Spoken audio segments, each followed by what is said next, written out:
1948 दूसरे विश्व युद्ध की राख अभी ठंडी भी नहीं हुई थी, इंसानियत लाशों के ढेर पर खड़ी थी, तब पेरिस में दुनिया भर के नेताओं ने कसम खाई थी और मानवाधिकारों की सार्वभौमिक घोषणा हुई थी और कहा गया था कि एक इंसान होने के नाते चाहे वो किसी भी देश, जाति या धर्म का हो, उसके कुछ बुनियादी अधिकार हैं, जैसे जीने का अधिकार, बोलने का अधिकार और गरिमा अर्थात डिग्निटी का अधिकार। चाहे वो राजा हो या रंक, ऐसे अधिकार किसी सरकार की भीख नहीं बल्कि एक इंसान के जन्मसिद्ध अधिकार हैं। प्यारे साथियों, नमस्कार। एक शिक्षक के तौर पर जब मैं क्लास में आपको पॉलिटी या इतिहास पढ़ाता हूं तो मैं बड़े गर्व से संविधान का अनुच्छेद 21 को बताता हूं, right to life and personal liberty. मैं अभिव्यक्ति और बोलने की आज़ादी, right to expression and speech, अनुच्छेद 19 के बारे में बताता हूं। लेकिन आज 2025 में जब मैं भारत की स्थिति देखता हूं तो मुझे ऐसे अधिकार केवल कागज के टुकड़ों में दिखाई देते हैं। ऐसा लगता है कि मानवाधिकार दिवस सिर्फ कैलेंडर में बचा है, कैरेक्टर में नहीं। हम 5 ट्रिलियन की इकोनॉमी बनने का शोर तो बहुत मचा रहे हैं, लेकिन उस शोर के नीचे सिसकती हुई आम आदमी की आवाज़ को हम दबा रहे हैं।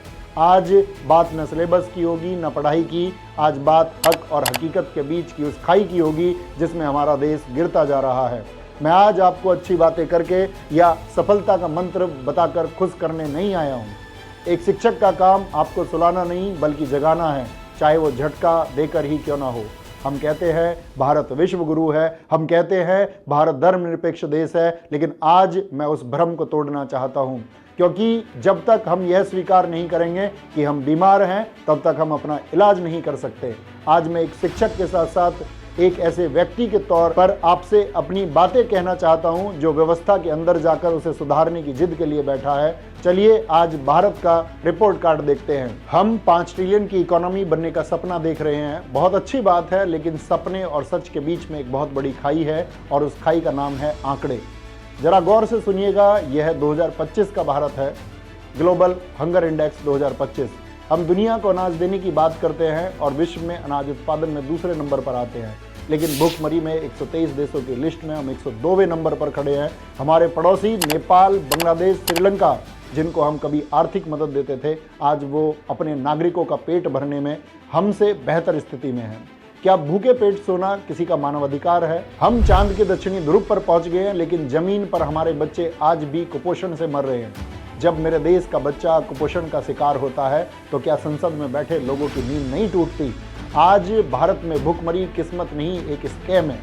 गोदामों में अनाज सड़ता है ताकि शराब बनाने वाली कंपनियों को सस्ता मिल सके, लेकिन राशन की दुकानों पर लाइन में खड़ा मजदूर खाली हाथ लौटता है। प्रसिद्ध विचारक नेल्सन मंडेला ने एक बार कहा था, गरीबी कोई प्राकृतिक आपदा नहीं, यह मानव निर्मित है। हैप्पीनेस इंडेक्स 2025 खुशहाली सूचकांक। महलों में रहने वाले शायद खुश हों, लेकिन आम आदमी मुस्कुराता भी एक वक्त की रोटी को खाकर है। हम खुशहाली के सूचकांक में 147 देशों में 118वें नंबर पर हैं। हमें शर्म आनी चाहिए कि हम अपने पड़ोसी देश पाकिस्तान, जिसका रैंक 109 है, उससे भी ज़्यादा दुखी हैं। भारत की ऐसी स्थिति देखकर मुझे समझ नहीं आता अब कोई नेता पाकिस्तान से हमारे आंकड़ों पर तुलना क्यों नहीं करता। सड़कों पर इतना गुस्सा, इतनी नफरत और इतनी हताशा क्यों है? क्योंकि एक आम आदमी को सिस्टम से लड़ते लड़ते यह यकीन हो गया है कि उसकी कोई सुनने वाला नहीं है। अभी हमारे पड़ोस में लोकतंत्र का महापर्व खत्म हुआ, मैंने देखा वही पुरानी कहानी। जिस नेता ने 5 साल तक स्कूलों को तबेला बना दिया, अस्पतालों को मुर्दा घर बना दिया, जनता उसी के पीछे दीवानी होकर भाग रही थी। इसे कहते हैं राजनीतिक सम्मोहन, पॉलिटिकल हिप्नोसिस।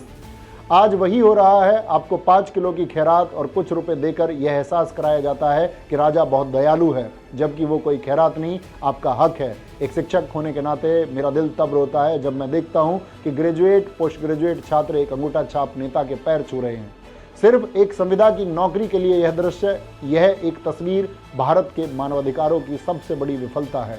जब योग्यता सत्ता के पैरों में गिर जाए तो देश हार में जिएगी, तब तक हम सुपर पावर नहीं सुपर फ्लॉप रहेंगे। और यह दर्द सिर्फ युवाओं का नहीं है, किसानों का भी है। मैं खुद एक किसान परिवार से आता हूं। मैंने अपने पिता के हाथों में छाले और चेहरे पर मायूसी देखी है।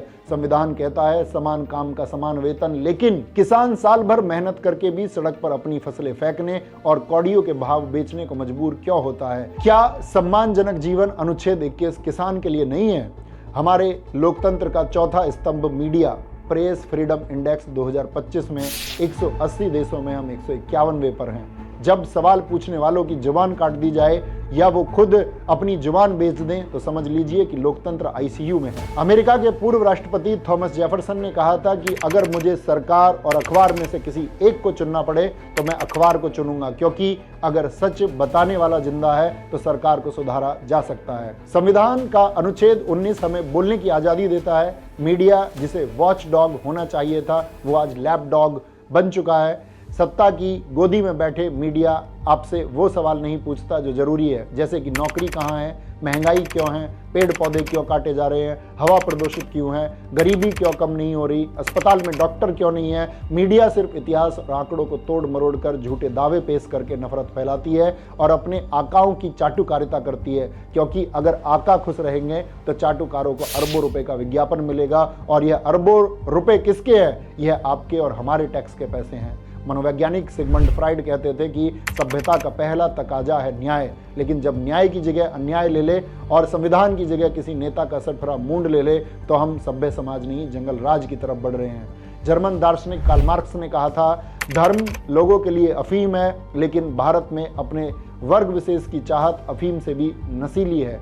हम 5 साल तक रोटियां नहीं, अपने वर्ग विशेष का गौरव खाते हैं। अगर आप फिर से वर्ग और धर्म के नशे में किसी प्रतिनिधि को वोट डालने गए तो याद रखिएगा, आपके बच्चे जब बेरोजगार होकर के घर बैठेंगे तो उनकी बेरोजगारी का कारण कोई सरकार नहीं बल्कि आपकी उंगली पर लगी वो स्याही होगी, क्योंकि आप धर्म और वर्ग के गौरव को महसूस करके अपनी छाती को तो चौड़ा कर सकते हैं पर उससे भूख और समस्याओं को नहीं मिटा सकते। हम नागरिक नहीं, हम प्रजा बन गए हैं और प्रजा सिर्फ राजा की जय जयकार करती है, सवाल नहीं पूछती। मुझे यहाँ प्लेटो की बात फिर से याद आती है। उन्होंने लोकतंत्र की एक बहुत बड़ी कमी बताई थी। उन्होंने कहा था, तानाशाही वह नहीं है जब कोई एक व्यक्ति डंडे के जोर पर राज करे, असली तानाशाही वह है जब जनता को इतना अज्ञानी बना दिया जाए कि वो अपनी गुलामी को ही अपनी आज़ादी समझने लगे। तो अब सवाल है, हम क्या करें? मैं एक शिक्षक हूँ, मेरा काम आपको सिर्फ समस्या बताना नहीं, समाधान के तरीके बताना भी है, क्योंकि मुझे लगता है कि कीचड़ साफ करने के लिए कीचड़ में उतरना पड़ेगा, लेकिन अपने कपड़े गंदे किए बिना। मुझे दुष्यंत कुमार की वो पंक्तियां याद आती हैं कि हो गई पीर पर्वत सी पिघलनी चाहिए, इस हिमालय से कोई गंगा निकलनी चाहिए, मेरे सीने में ना सही तेरे सीने में सही, हो कहीं भी आग लेकिन आग जलनी चाहिए। साथियों, मानवाधिकार दिवस पर मेरा बस आपसे एक अनुरोध है, सवाल पूछना सीखिए। चाहे कोई भी पार्टी हो, कोई भी दल हो, चाहे अपना दल हो, चाहे दूसरा दल हो, अगर वो शिक्षा, स्वास्थ्य, गरीबी, फसलों के अच्छे दाम और रोजगार पर बात नहीं कर रहे हैं तो उन्हें चुनने से पहले एक बार नहीं 10 बार विचार कीजिए। खुद को काबिल बनाइए। सिस्टम में अच्छे लोगों की कमी है, आप पढ़िए, सिर्फ नौकरी के लिए नहीं बल्कि उस देश की पॉलिसी बनाने के लिए। मैं संसद और विधानसभा में उस दिन का सपना देखता हूं जब वहां बाहुबली और देश हित की चाह न रखने वाले लोग नहीं बल्कि देश हित की भावना रखने वाले समझदार और अच्छे विद्यार्थी बैठेंगे जो संविधान और अपने नागरिकों को दिल से मानेंगे। आज मानवाधिकार दिवस पर अपने अधिकारों को पहचानिए और अपने कर्तव्यों को भी। जय हिंद, जय भारत, जय संविधान। जाता है फिर उस देश का विकास नहीं विनाश होता है। फिनलैंड और डेनमार्क जैसे छोटे देश जहां हमारे जितने संसाधन नहीं हैं वो हमसे कहीं ज़्यादा खुश हैं। क्यों? क्योंकि वहां का सिस्टम अपने नागरिक को वोट बैंक नहीं इंसान समझता है। आप समझ रहे होंगे ऐसा क्यों है। यूनान के महान दार्शनिक प्लेटो ने हजारों साल पहले अपनी किताब द रिपब्लिक में एक बहुत कड़वी बात कही थी जो आज भारत की राजनीति पर एकदम सटीक बैठती है।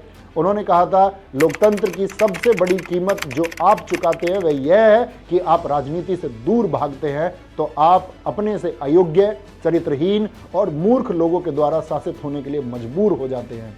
आज यही हो रहा है। मैं यह नहीं कहता कि नेता अनपढ़ हैं, उनके पास डिग्रियां होंगी, लेकिन क्या उनके पास विजन है? एक ऐसा व्यक्ति शिक्षा मंत्री बनता है जिसने शायद सरकारी स्कूल का दर्द कभी नहीं देखा, तो वह यह तय करता है कि आपके बच्चे क्या पढ़ेंगे। यह सिर्फ शिक्षा का अपमान नहीं, यह उस बौद्धिक मानवाधिकार, इंटेलेक्चुअल ह्यूमन राइट का हनन है जो संविधान हमें देता है। जब कलम की ताकत बाहुबल के नीचे दब जाती है तो समाज गूंगा हो जाता है। जरा सोचिए, एक शिक्षक बनने के लिए BEd, TET, super TET, interview ना जाने कितनी ऐसी अग्नि परीक्षाओं से गुजरना पड़ता है, लेकिन आपकी शिक्षा नीति बनाने वाले, आपके विश्वविद्यालय का बजट तय करने वाले और देश का कानून बनाने वाले लोगों की योग्यता क्या है। मैं किसी का नाम नहीं लूँगा, लेकिन जब संसद में बिना पढ़े लिखे लोग या अपराधी छवि वाले लोग मेज थपथपाते हैं तो यह मेज की आवाज नहीं होती, यह देश के पढ़े लिखे युवाओं के सपनों के टूटने की आवाज होती है। विद्यार्थी एक सरकारी नौकरी के लिए 14-14 घंटे लाइब्रेरी में घिसते हैं, पाई पाई का हिसाब रखते हैं, और दूसरी तरफ संसद और विधानसभाओं में वे लोग बैठकर आपके भविष्य का फैसला ले रहे हैं, जिनका खुद का अकादमिक रिकॉर्ड देखना भी शर्मनाक है। जब एक अनपढ़ या कम योग्य व्यक्ति देश के सबसे प्रतिभाशाली युवाओं, डॉक्टर्स, इंजीनियर्स, आईएएस की पॉलिसी बनाएगा तो परिणाम विकास नहीं विनाश ही होगा। यह हमारे बौद्धिक मानवाधिकार, इंटेलेक्चुअल ह्यूमन राइट की हत्या है। और सिर्फ युवाओं की बात क्यों करें, बात उनकी भी होनी चाहिए जो इस देश की आधी आबादी है। ग्लोबल जेंडर गैप, वैश्विक लैंगिक अंतराल 2025 देखिए, हम 148 में 131वें पायदान पर हैं। एक तरफ हम नारी शक्ति के नारे लगाते हैं, दूसरी तरफ एनसीआरबी के आंकड़े बताते हैं कि हर घंटे महिलाओं के खिलाफ अपराध बढ़ रहे हैं। एक समाज तभी महान बनता है जब एक महिला रात को 12 बजे भी उतनी ही बेखौफ होकर सड़क पर चल सके जितना एक पुरुष।